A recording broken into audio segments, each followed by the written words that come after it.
Little kitty action for you there, Milo.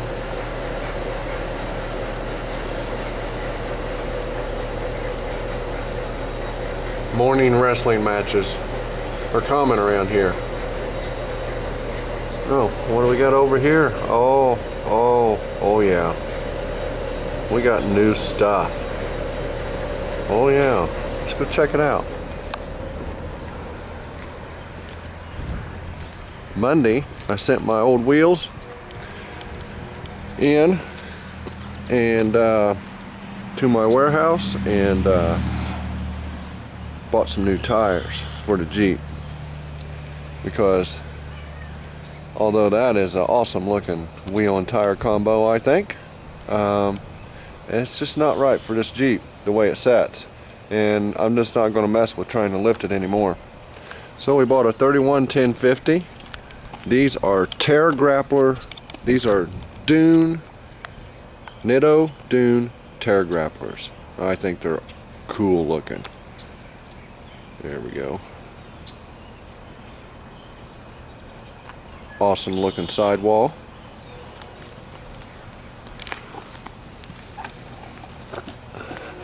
There's a shot at the tread.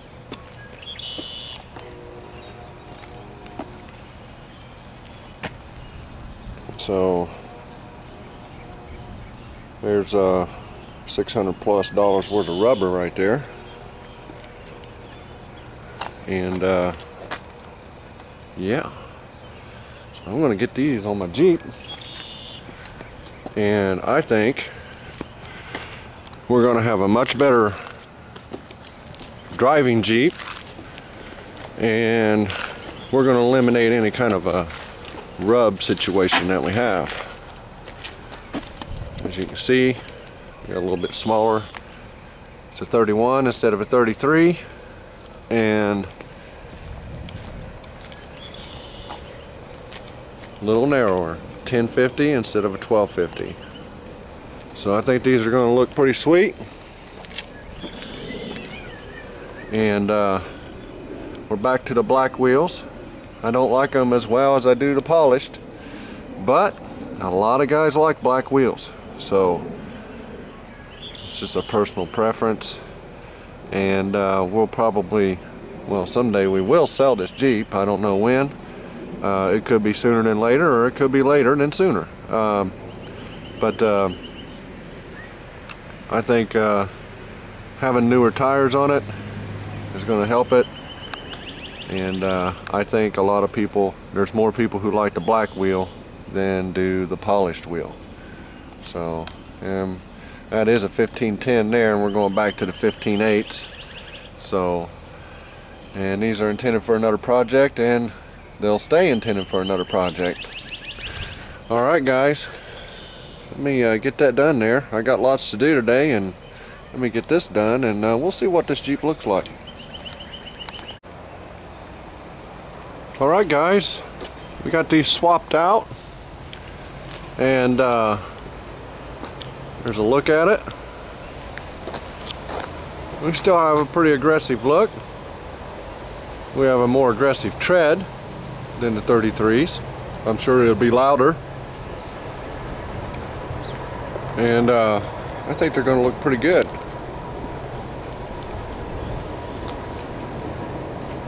It's all dirty.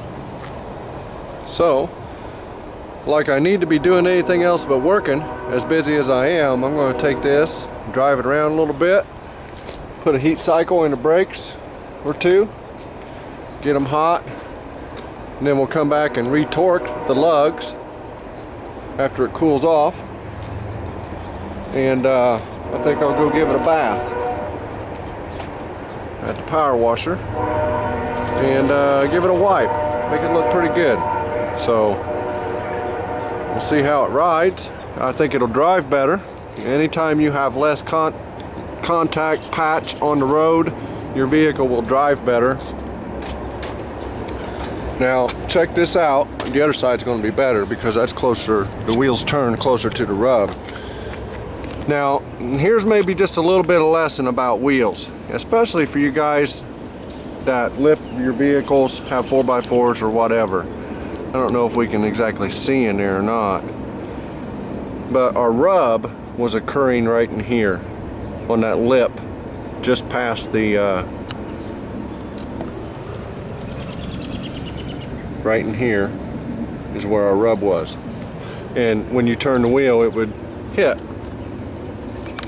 Well, offset of your wheel and backspace, which one is figured from the other, okay, they are both a connected dimension,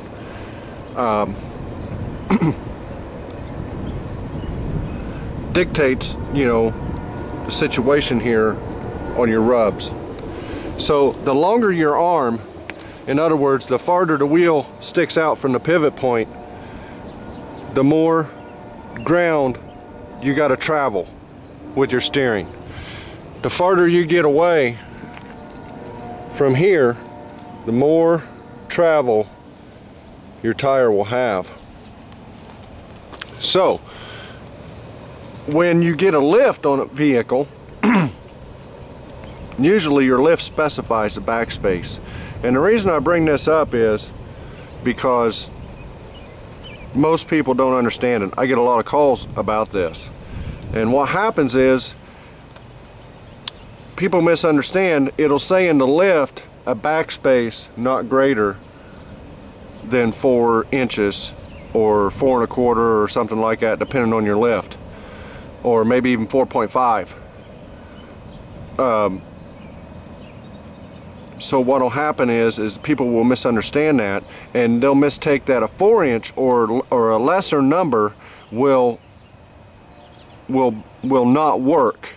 They think that the backspace needs to be at least whatever the specified deal was, or even a higher number, and that's the wrong way to go, guys, if that's what you're doing there. So you want to go less on the backspace. This wheel here has a 3.5-inch backspace, and what that means is that the mounting surface of the wheel here on the back side of it is 3.5 inches to the outer lip. Offset, this is a -27 offset millimeter. What that means is that the mounting surface of the wheel is 27 millimeter that way of the center line of the wheel. Okay, and that also figures backspace. So a lot of people get confused. They think they're two different dimensions, and they're not. They're actually related. One is used to figure the other. So the more negative offset you have, the less backspace you have, the more the wheel sticks out. Okay, so the more the wheel sticks out, the longer the arm. But on a lift, your clearance issues are a little bit different. They're on the inside. You know, you got to clear the lift itself. So getting closer is not the thing to do on a lift. Getting closer to the suspension is not the thing to do. So, and I may have butchered that when I was explaining it. I may have to look this video over and see if I explained that properly. But that's a lot of questions I get. See, the original backspace on the original wheel, I actually have one in here. This might be a better way to show you guys.